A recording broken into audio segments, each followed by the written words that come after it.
Në gjykatën e lartë është zhvilluar sot seanca e radhës në ngarkim të dy deputetëve socialistë Arben Doka dhe Pjer Indreu, të akuzuar për dhunë fizike për shkak të detyrës ndaj kolegut të Partisë Demokratike Gent Strazimiri. Përpara gjykatës sot është dëgjuar me cilësinë e dëshmitares deputetja socialiste Klodiana Spahiu. Në seancën e zhvilluar me dyert të mbyllura, mësohet se deputetja Spahiu ka konfirmuar faktin se e ka parë deputetin Arben Doka, që ka goditur Strazimirin, ndërsa nuk ka dëgjuar fjalët që kanë shkëmbyer me njëri tjetrin. Ajo që ka habitur të pranishmit ishte deklarata e Spahiut se nuk ka parë tjetër konflikt, duke ju referuar goditjes së Strazimirit nga deputeti Pjer Indreu. Në këtë pikë mësohet se ka ndërhyrë prokurori, i cili i ka kujtuar deputetes se në dëshminë e dhënë gjatë hetimeve, ajo ka pranuar se i ka parë të dy rastet e goditjes së deputetit Strazimiri. Këtë e tregojnë edhe pamjet e bëra tashmë publike, ku duket qartë se Spahiu është pranë Strazimirit dhe në momentin që ai goditet nga Ndreu, ajo largohet në drejtim të sallës plenare. Këto deklarata për përfaqësuesit e Partisë Demokratike janë mbrojtje që po i bëhet krimit. Ajo që bie në sy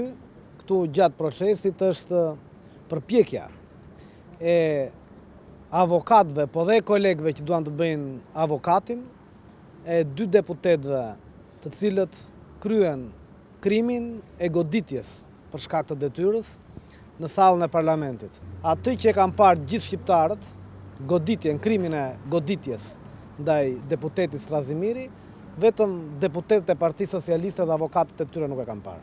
Seanca është mbyllur vetëm me këtë dëshmi, pasi nuk janë paraqitur as dy të prandehurit Ndreu dhe Ndoka dhe as deputetët dëshmitar Parit Cara dhe Armando Prenga. Për deputetin demokrat Eduard Halimi, kjo është tentativë për zvarritjen e procesit.